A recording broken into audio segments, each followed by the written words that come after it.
Alright, yes, you absolutely can paint something just like this. I'll show you how. Here's the list of paints I'm using, and the brush is synthetic, size 0 or even smaller if you've got one. How I prep the panel, that's linked in the description. I don't think we need to dive into that here and now. So this is oil painting. The theme? A fairy tale Spanish landscape. This is actually a commissioned piece. I'm restoring an old herbalist shop in Barcelona. You might have seen it in the movie Perfume. It was the perfumer's shop. I've restored a bunch of paintings for that place. And this little one is going where a piece of original decor was lost for good. The client wants something deeply local with nods to history. That's why in this whole mini-series of oil paintings, I've been sticking to rural Catalan motifs. There are tons of these tiny villages around here. Now, if you're new to the channel, I should warn you, I'm very pro imprimatura, underpainting, grisaille. I really don't like painting straight onto a blank white canvas. To me, it's like pineapple on pizza. No offense. I've sinned once or twice myself, but I'm firmly in the other camp. And of course, earth tones like ochre, umber, and iron oxide are a core part of my process. You'll notice I mix a bit of that into almost every colored dot.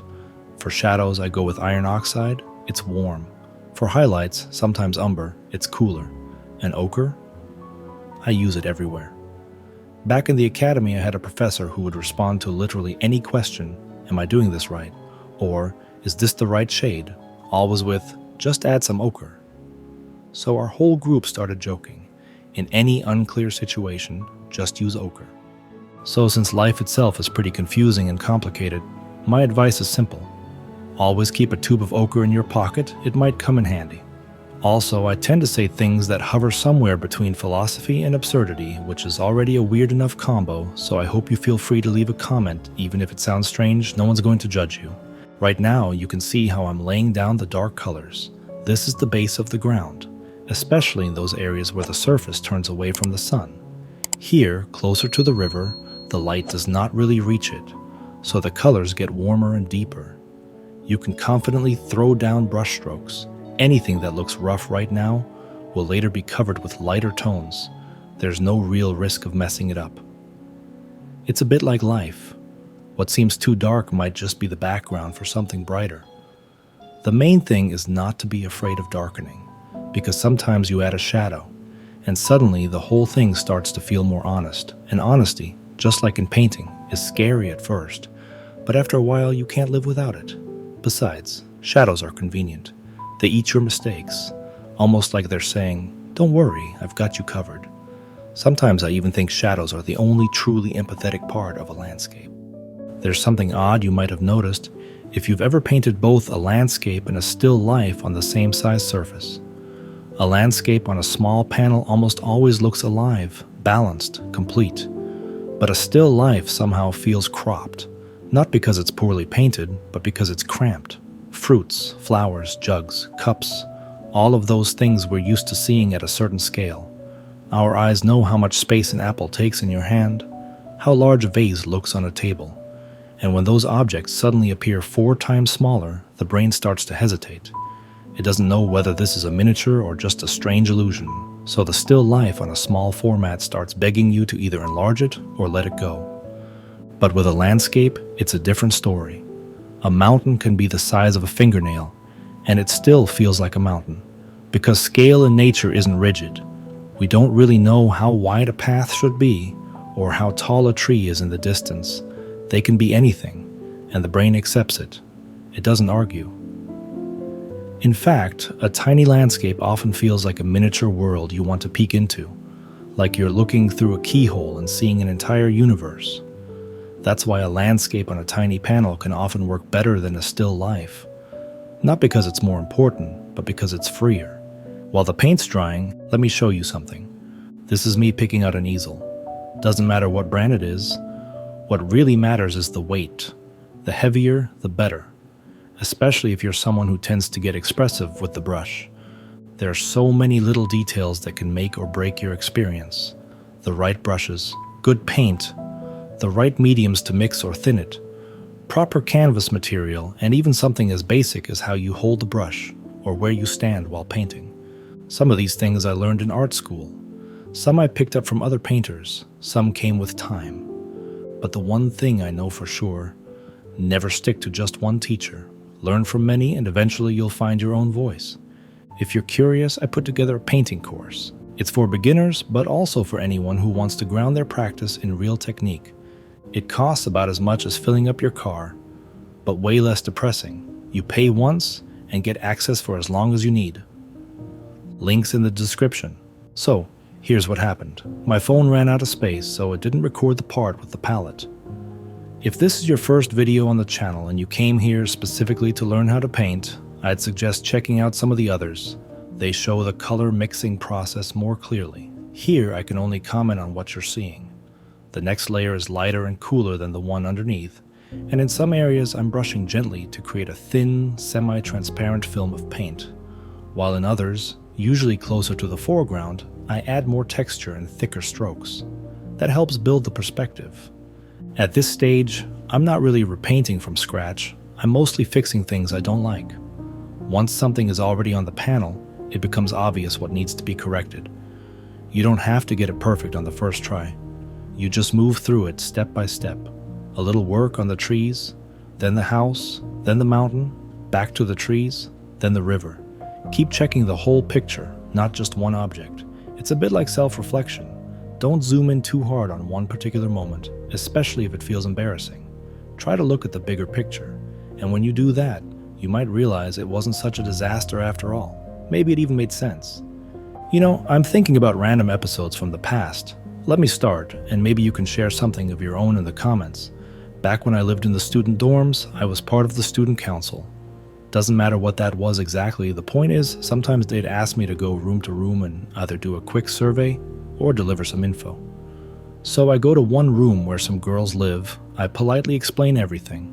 We say goodbye. Then I knock on the next door. She says, "Alex, it's open, come in."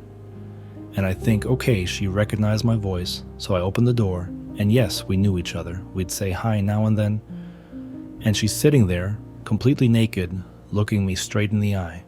I froze. I said something like, maybe don't say come in if you're not dressed.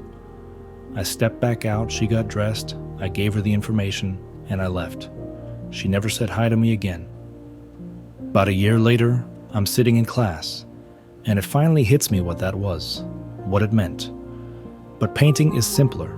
You can take a canvas from a year ago, look at what you missed, fix it, add something new, or even repaint the whole thing. That's how you see your own growth, your taste evolving, your understanding of yourself changing. We rarely notice how we change. We live inside ourselves every day, so the shift is quiet. But painting is like a mirror you can look into a year later. And in that mirror, you see not just the hand holding the brush, but your taste, your trained eye, your experience. Taste isn't something you're born with. It's built from thousands of little choices. What you finished watching, what caught your attention in a gallery, what you couldn't forget. Sometimes we say, I like this or that, and we don't even know why. But behind that feeling, there's a year or 10 of looking, comparing, absorbing. Taste isn't a whim, it's a memory bank. And painting responds to that memory immediately. As soon as you change, the brush behaves differently. You suddenly don't want to paint like you used to. You feel how it could be better. Not because someone told you, but because now you know. What's interesting is that this process keeps going even when you're not painting. You just look. And your brain does the work in the background. It watches, it logs things, it notices. This contrast works, that shape holds volume. This part is too noisy. You might be watching a film and suddenly catch how the fog looks, or how yellow behaves in the scene. And it stays with you. Psychologists call it latent learning. The brain keeps learning even when you're not trying. It collects structure, rhythm, relationships. And when you pick up the brush again, it's all right there. Not in words, not even in thoughts, but in how you move. That's why you shouldn't fear the pause. If you haven't painted in 6 months, it doesn't mean you've lost anything. Maybe it's the opposite. Maybe your eyes were learning the whole time. And then you look at your old painting, and suddenly you see how to fix it, or how to add something. Or maybe you just start over, not because it was bad, but because you've become someone else. And that's the clearest way to see where you're going. because no one really knows what artistic growth is supposed to look like. It's not linear. It's not about getting faster, cleaner, more polished. Sometimes you slow down, you get messier, but it becomes more honest. Like you're finally not trying to be correct, just trying to be yourself. And maybe that's the whole point. Painting isn't about impressing anyone. It's a way to look at your own self from a year ago and say, yes, I remember who I was. And now I see who I've become. No shame, no big drama, just clarity. The viewer does not need everything spelled out. The mind completes the picture on its own, because the human brain is designed to fill in gaps. A thought, an image, a motion, all naturally seek closure. If you show a part, the brain reconstructs the whole. And it does so effortlessly, drawing on memory, on experience, on logic, on expectation. This is what creates engagement. The person looking is no longer a passive observer, they become part of the painting. They try to guess what kind of trees those are, where the path leads, what the vase is made of, why the corner of the house is left undone. These questions remain unspoken, but they keep the eye involved. The painting becomes alive not because it tells everything, but because it leaves space to enter. From a compositional perspective, this creates room to breathe. The unfinished areas act as resting points for the eye. They are not empty, they are simply unresolved. Space where nothing seems to happen does not mean nothing is there. It gives meaning to everything else, just like silence gives shape to sound. That is the paradox. The less you say, the more remains. Try to paint something today or tomorrow, or maybe this weekend.